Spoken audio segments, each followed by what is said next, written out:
Pass temporarily on file items 33 through 38. File item 39, AB 2501, Bloom. The clerk will read. Assembly Bill 2501 by Assemblymember Bloom and others, enact relating to housing. Mr. Bloom, you are recognized. Thank you, Madam Speaker. Members, housing density bonus law provides valuable financial benefits that make the inclusion of affordable housing units in projects possible. However, the law has a number of ambiguous provisions that discourage developers in some areas of the state from utilizing it, or that are used by some local governments to prevent developers from accessing the law's benefits. Developers and local governments need certainty in order for density bonus law to be an effective incentive to produce affordable housing, and right now that certainty is lacking. AB 2501 streamlines the process and gives developers certainty by clarifying a number of ambiguous provisions in order to increase the law's effectiveness as an incentive to build desperately needed affordable homes with no cost to the state. AB 2501 was one of 3 housing bills endorsed by Governor Jerry Brown in the May revise. It isn't a cure-all to our current housing crisis, but it enhances an important tool that helps us build more affordable and workforce housing. I thank you and ask for your aye vote. Seeing and hearing no debate, the clerk will open the roll. All those vote who desire to vote. All those vote who desire to vote. All those vote who desire to vote.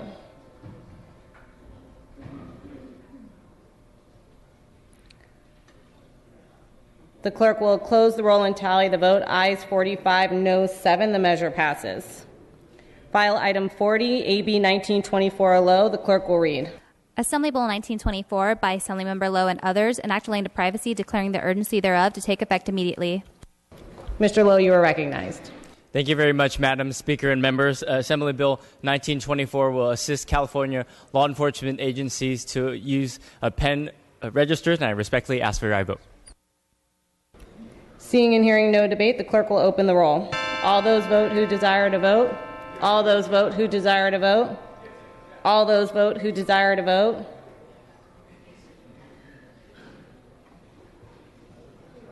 The clerk will close the roll and tally the votes. Ayes 67, noes 0 on the urgency. Ayes 67, noes 0 on the measure. The measure passes.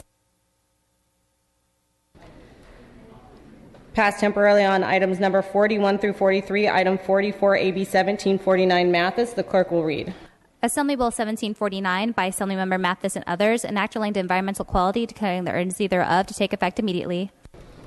Mr. Mathis, you are recognized. Madam Speaker and members, AB 1749 is the bill that provides the permanent solution to the ongoing drought and problems going on with Eastside Porterville, where there are over 15,000 homes who have had no running water for some going on 5 years now. AB 1749 will help expedite the build for tertiary treatment and to run pipe to those households. Members, I ask you to support this bill and support the people in Eastside Porterville. Thank you. Seeing and hearing no debate, the clerk will open the roll. All those vote who desire to vote. All those vote who desire to vote. All those vote who desire to vote. The clerk will close the roll and tally the votes. Ayes 66, noes 1. The measure passes. On the urgency, ayes 66, noes 1 on the bill.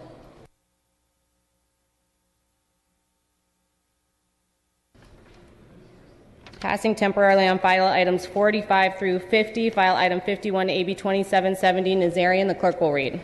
Assembly Bill 2770 by Assemblymember Nazarian, enact relating to cigarette and tobacco product licensing. Mr. Nazarian, you are recognized. Thank you, Madam Speaker.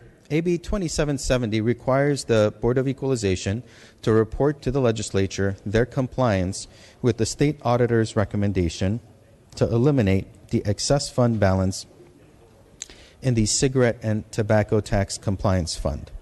According to a recent state auditor's report, as of June 2015, the Compliance Fund had accumulated a fund balance of $8.9 million. The state costs are minor and absorbable, as the bill does not require a new report. Rather, AB 2770 adds a new reporting component to the report approved in ABX 211. which was recently signed by the governor. Further, AB 2770 complements the work by the Assembly Budget Subcommittee 4 and the auditor's recommendation by requiring the Board of Equalization to report back to the legislature on their compliance with the recommendation. Thank you, and I respectfully ask for your aye vote. Seeing and hearing no debate, the clerk will open the roll. All those vote who desire to vote. All those vote who desire to vote. All those vote who desire to vote.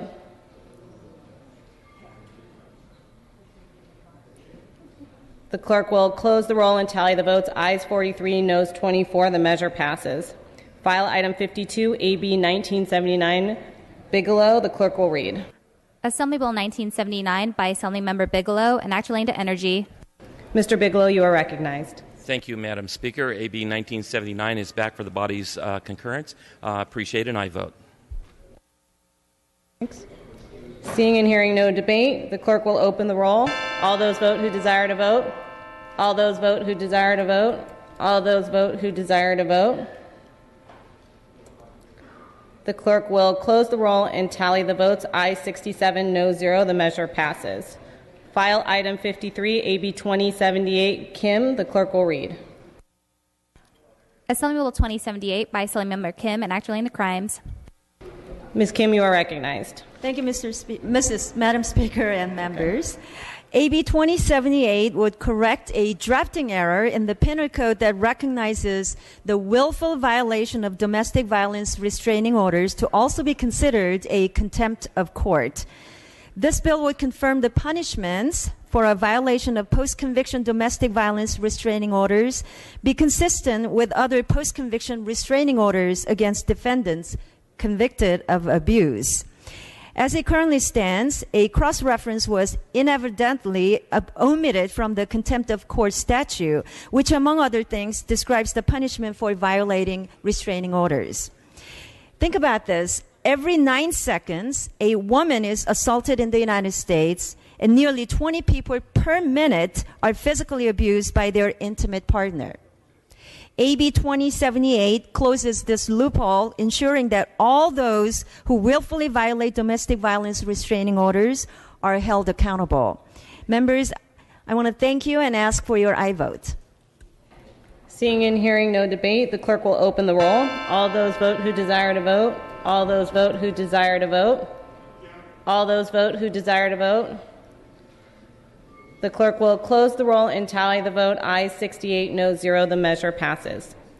File item 54, AB 2263, Baker. The clerk will read. Assembly Bill 2263 by Assemblymember Baker and others, enact relating to address confidentiality.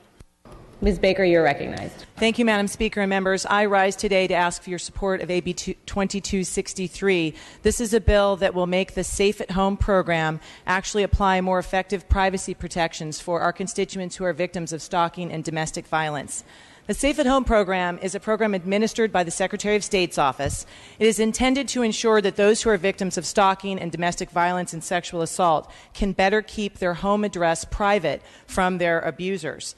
It's one that allows the enrollees in the program to use a P.O. box instead of their home address when doing many acts of official business like registering to vote, enrolling your children in school, and other things. There is a gaping hole in this program. It does not cover the protection of the address at the clerk recorder's or county assessor's office. So a stalker or abuser can simply go to the assessor's office and find the primary residence of their victim and then resume their dangerous behavior that puts in threat not only the individual but their families. This is a loophole that we should close. For one thing, we as elected officials and law enforcement have the protections of the Safe at Home program. Our private addresses are better protected than it is for our constituents. This bill was brought to my attention by a constituent. And permission to read? Granted. She's a victim of domestic violence, and she shared with me this story. Imagine fearing for your life every day because someone who is unstable, violent, and abusive. My abuser was a family member, and this family member was verbally and physically abusive to me, pointed a loaded gun towards my head, and said, "I do not deserve to live." This person has assaulted police and does not care about any of the consequences. She was finally able to get away from this person. She says, I am no longer an outgoing person as I refrain from being very social and always look over my back because of threats that they may bring an end to my life as threatened. I do not give out my information freely. I do not have nor engage in social media at all. I take every precaution I can to hide my address and telephone number and the whereabouts so that I cannot be found by this person, and I've detached myself from other family and friends. I was told that the California Safe at Home program would help victims of domestic violence, but she learned that through this gaping loophole, her abuser was able to find her primary address. And she asked of us something that I hope we can do together in supporting this bill. Put yourself in my position and do the right thing. I'm not the only one out there who is subject to this abuse. Members, this bill has had no votes. It has bipartisan co-authors, and I respectfully ask for your aye vote. Seeing and hearing no discussion, the clerk will open the roll. All those vote who desire to vote. All those vote who desire to vote. All those vote who desire to vote. The clerk will close the roll and tally the votes. Ayes 65, no 0. The measure passes. File items 55 through 58 pass and retain. File item 59, AB 2737, Bonta. The clerk will read. Assembly Bill 2737 by Assemblymember Bonta, enacted into healthcare districts. Mr. Bonta, you're recognized. Thank you, Madam Speaker and colleagues. This bill is a district bill, and it's a good government bill. It requires that Eden Township Healthcare District spend no more than 20% of its budget on administrative expenses and no less than 80% of its budget on community grants. It'll help ensure that a healthcare district whose job and mission it is to provide healthcare services to the community is actually doing so. I respectfully ask for your aye vote, colleagues. Seeing and hearing no discussion, the clerk will open the roll. All those vote who desire to vote. All those vote who desire to vote. All those vote who desire to vote. The clerk will close the roll and tally the votes. Ayes 53, no 7. The measure passes. File item 60, H.R. 52, Rendon. The clerk will read. House Resolution 52 by Assemblymember Rendon and others, relative to National Gun Violence Awareness Day. Mr. Speaker, you are recognized. Thank you, Madam Speaker and members. I rise today to present H.R. 52. H.R. 52 recognizes June 2nd, 2016 as National Gun Violence Awareness Day. The effort got its start after the shooting death of Hadiya Pendleton, a 15-year-old high school student from the south side of Chicago who had marched in President Obama's second inaugural parade. The cause of National Gun Violence Awareness Day has been taken up by the Wear Orange campaign, the American Psychological Association, the Brady Campaign to Prevent Gun Violence, and other outstanding organizations. Hundreds of American children are killed by gunfire every year, and some 100,000 students carry a gun to school each day. Members, none of us are immune from the tragedies that guns deliver every day in communities throughout our state. These are real families and real pain behind the statistics. In my own family, 5 of my relatives have been shot, 3 were killed. And there are unnecessary and senseless killings in every community in our state. H.R. 52 and Gun Violence Awareness Day can be part of the solution that helps to bring an end to the senseless deaths and injuries caused by firearms. I ask for an aye vote. Mr. Gibson, you are recognized. Thank you very much, Madam Speaker and members. I want to thank the authors for bringing this resolution before us today. I rise as a joint author in support of House Resolution 52, which seeks to recognize June 2nd as National Gun Violence Awareness Day. Permission to read? Granted. According to the data from the Federal Center for Disease Control and Prevention, in the United States, approximately 81,300 non-fatal injuries and 31,672 deaths involving guns occur every year. This is about 308 shootings and 86 deaths every day, with about 13 shootings and 4 deaths per hour. While we're on this floor today, 4 people within the first hour will be dead.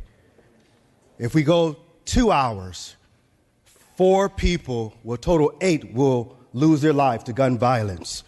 This resolution joins a nationwide campaign aimed to raise awareness of the critical challenges of our time, which seeks to develop solutions to reduce gun violence and expand the conversation on responsible, I repeat, responsible gun ownership. I am often faced with the unpleasant task of adjourning in memory of those who have passed, and I often bear witness to those grieving families and friends whose loved ones who have died due to gun violence far too soon.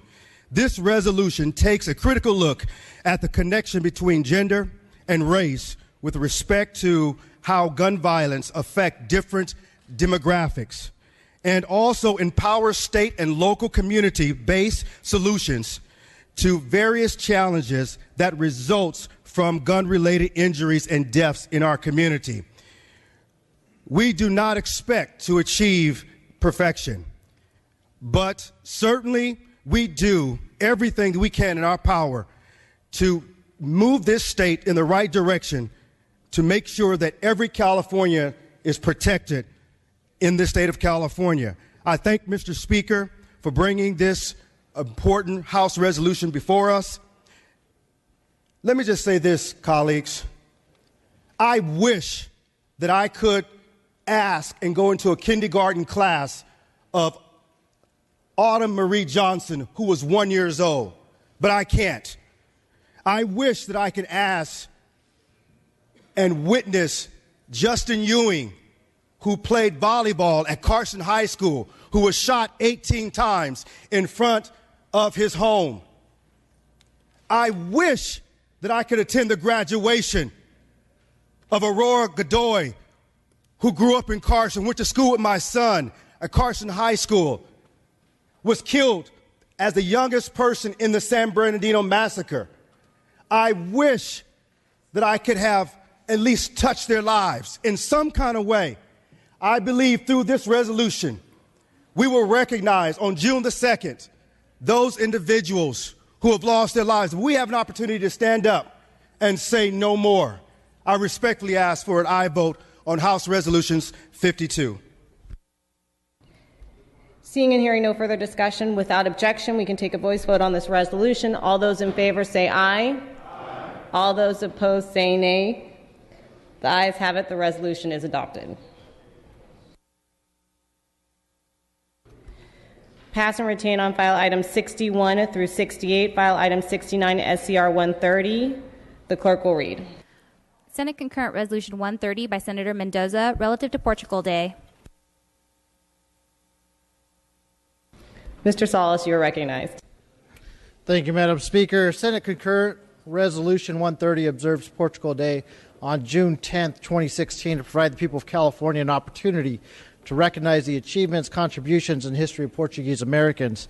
Members, you might know that over 350,000 Portuguese Americans reside in California.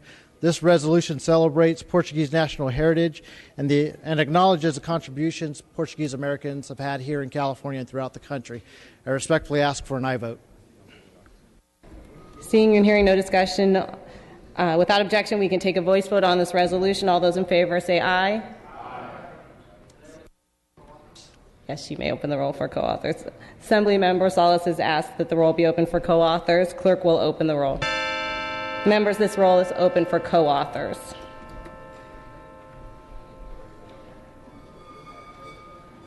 There are 64 co-authors added. Without objection, we can take a voice vote on the resolution. All those in favor say aye. All those opposed say nay. The ayes have it. The resolution is adopted.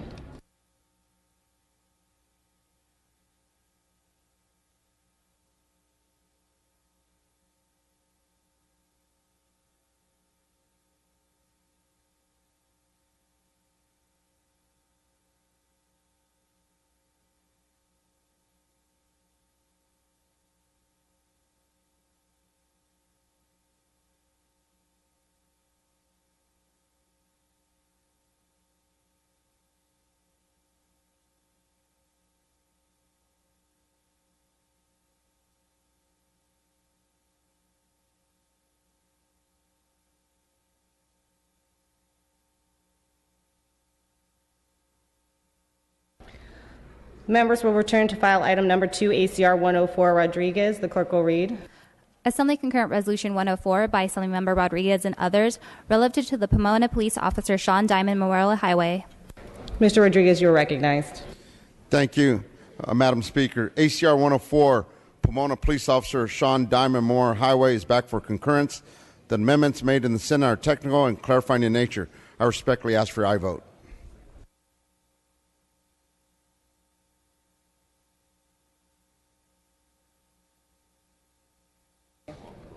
All debate having ceased, clerk will open the roll.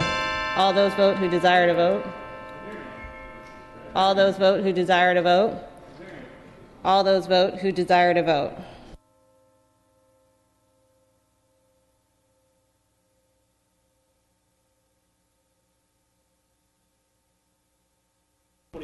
Clerk will close the rolls. Ayes 69, noes 0. The resolution is adopted.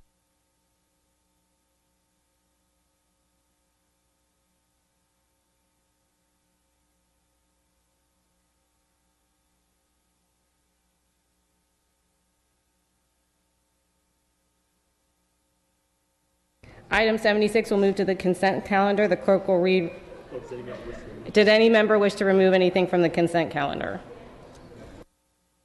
Clerk will read.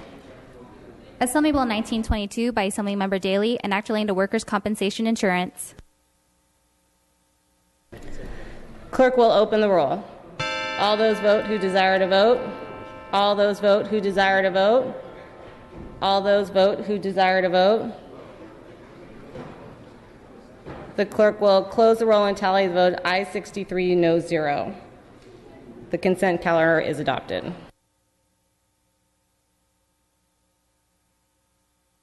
Yeah. The clerk will read the remaining bills on the second day consent calendar. Assembly Bill 1950. Ayes 63, noes 0. Assembly Bill 1980. Ayes 63, noes 0. Assembly Bill 2062. Ayes 63, noes 0. Assembly Bill 2127. Ayes 63, noes 0. Assembly Bill 2180. Ayes 63, noes 0. Assembly Bill 2470. Ayes 63, noes 0. Assembly Bill 2486. Ayes 63, noes 0. Assembly Bill 2609. Ayes 63, noes 0. Assembly Bill 2638. Ayes 63, noes 0. Assembly Bill 2659. Ayes 63, noes 0. Assembly Bill 2685. Ayes 63, noes 0. Assembly Bill 2700. Ayes 63, noes 0. Assembly Bill 2704. Ayes 63, noes 0. Assembly Bill 2746. Ayes 63, noes 0. Assembly Bill 2783. Ayes 63, noes 0. Assembly Bill 2788 with urgency. Ayes 63 on the urgency, noes 0. Ayes 63, noes 0 on the measure. Assembly Bill 2845. Ayes 63, noes 0. Assembly Bill 2898. Ayes 63, noes 0. Senate Concurrent Resolution 136. Ayes 63, noes 0. Senate Concurrent Resolution 93. Ayes 63, noes 0. And Senate Concurrent Resolution 135. Ayes 63, noes 0.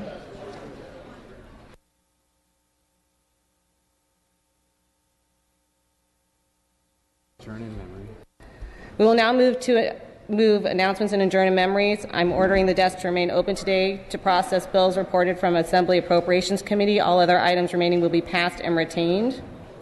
All motions shall be continued. The session schedule is follows: Tuesday, May 31st, floor session at 1 p.m.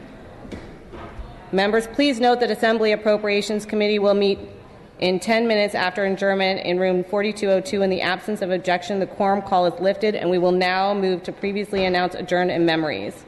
Mr. Wood, you are recognized. Thank you, Madam Speaker and members. I rise in sadness to ask that we adjourn in memory of my dear friend Jimmy Smith, a man of dignity, humility, kind, gentle man who left us way too soon. His accomplishments are many. His career as a Humboldt County supervisor and as a commissioner with the Humboldt Bay Harbor Recreation and Conservation District will forever leave a lasting impact on the community he left behind. Jimmy was a remarkable man. He was known as one of those people who figured out a way to bring people together who are on opposite, very polar opposite sides of an issue and actually get things done and solve problems. In 1980, he began talking about removing the Klamath dams, and most people never believed this would happen. And just last month, Governor Brown made the historic announcement that the dams will be coming down. His kindness and dignity will leave a lasting impact on the community for all his work in public service and his major accomplishments. Jimmy represents the best of us all, and I'm so proud to have known him. He passed away on Monday, May 23rd, after a long battle with cancer. I respectfully ask that we adjourn in his memory. Mr. Alejo, you are recognized for your adjournment. Thank you, Madam Speaker and members. I also rise to adjourn in memory of Maria Gutierrez, who died on May 19th after battling cancer since late 2015. She was Univision's former senior vice president and regional director in the San Joaquin Valley. Ms. Gutierrez, who grew up in East Los Angeles, graduated from Loyola Marymount University and began her career in Los Angeles and eventually oversaw the Univision stations in Fresno, Sacramento, and Bakersfield. A testament to Maria's leadership and vision was that her stations won 2 Edward R. Murrow Awards for outstanding journalism. They earned the winning newscast, which featured the Immigrant March. She led her stations to the Emmy Award and also received the Best Newscast Award by the News Directors Association of Northern California. Maria was an active member of the Central Valley community. She served on the boards of the National Parks Conservation Advisory Board, the Gubernatorial Debate Committee, the United Way of Fresno, Arta Americas, and the Fresno Zoological Society, to name just a few. Maria was the recipient of various honors and awards: the City of Los Angeles Women of Influence, the Lifetime Achievement Award by the Fresno Area Hispanic Chamber of Commerce, and the Women of the Year of the Valley by the National Women's Political Caucus of Fresno County. She will be missed, and I ask you to join me in adjourning today in her memory. Mr. Gordon, you're recognized. Thank you, Madam Speaker. Members, I rise today to ask that we adjourn in memory of Nan Chapman. Nan died on May 9th at the age of 80. She was born in 1936 as a fourth-generation Californian, and she grew up in San Francisco, attending James Madison Elementary School and Lowell High School. At Lowell, she was editor of the high school newspaper. She later studied English and journalism at Pomona College. In 1959, she married Ron Chapman. Interestingly enough, Ron and Nan had attended the same schools in San Francisco, but actually didn't meet until they were adults, met at a party of mutual friends. After a 6-month courtship, the marriage was completed, and Ron and Nan were married for 57 years. While Nan was in grade school, she said her mother made the most expensive mistake she'd ever made in her life, and that was to give Nan riding lessons at Golden Gate Park Stables. This led to a lifelong passion for horses. Nan had her first horse at age 7, a horse named Ranger, and had horses until she died. Her love of horses led her to establish with her lifelong friend Betsy Glickbarg the Menlo Charity Horse Show, one of many charity activities that Nan was involved with, including Family Service Mid-Peninsula, Amigos de las Americas, the Junior League, and the Folger Stable Restoration Committee. Nan also served in the town of Atherton on the Crime Prevention Task Force, and it was there that she met Police Chief Kip Raleigh. Chief Raleigh encouraged her to run for town council. She was elected in 1980, first woman on the town council. She served 20 years on the town council, 2 terms as mayor. She was an outstanding woman in our community, someone who was never afraid to speak her mind, someone who I would enjoy seeing in the grocery store on a regular basis. She is survived by her husband Ron, her son Doug, and her good friend Betsy Glickbarg. I ask today that we adjourn in memory of Nan Chapman. Mr. Harper, you're recognized. Thank you very much, Madam Speaker. I rise to adjourn in the memory of Jean Aldridge, who passed away on March 23rd at the age of 96. Jean was the founding First Lady of the University of California at Irvine. She helped her husband Daniel build UC Irvine from blueprints over 50 years ago into one of the most well-respected research universities in the nation. While the campus was first being built, Jean involved herself with many community groups to address any concerns the community had about the university and help build community support. After the campus opened, Jean started the first Town and Gown group comprised of faculty wives and women from the surrounding cities, which raised money for scholarships to give to worthy students. In 1990, she was honored with the UC Irvine Founders Award for her dedication and support of the school. During her life, she hosted 2 U.S. presidents at UC Irvine, President Lyndon Baines Johnson at the campus dedication in 1964, and President Barack Obama at the 2014 commencement ceremony. She also served on the board of directors for the South Coast Repertory and a home for the developmentally disabled. She could always be seen around town, especially at the local Trader Joe's. Jean is survived by her 3 children, 7 grandchildren, and 16 great-grandchildren who all meant the world to her. Please join me in adjourning in her memory today. Thank you very much, Madam Speaker. Mr. Mathis, you are recognized. I rise today to adjourn in memory of my dear friend and mentor, Jerry Manuel Guevara. Jerry Guevara of Visalia passed away this past Saturday, May 21st, at 71 years old. Jerry was born in Los Angeles to Mag and Barbara Guevara on September 29, 1944. He went to school at Vista High School. He married Bonnie on November 21st, 1982 in Fresno. He worked as a customer service representative for AT&T for 25 years. He was a Vietnam War veteran and served as a journalist in the Navy. He was the state commander for AMVETS in 2013 and continued to work with various veterans groups such as Valley Forge and 22-a-day suicide prevention. He received the 2014 Veteran of the Year Award and numerous other recognitions from the California Legislature and the Assembly. In addition, he was recognized for his service by AMVETS Post 22 and Post 56. Jerry was also involved with USAC United States Auto Club for more than 20 years. He was an official at Turn 4 and loved the camaraderie of all the drivers. He met and worked with many young drivers who became well known. Jerry is survived by his wife Bonnie, their 4 children, 11 grandchildren, and 3 great-grandchildren. He is also survived by his sister Sandra and her husband and 2 nephews. Members, Jerry was a great man.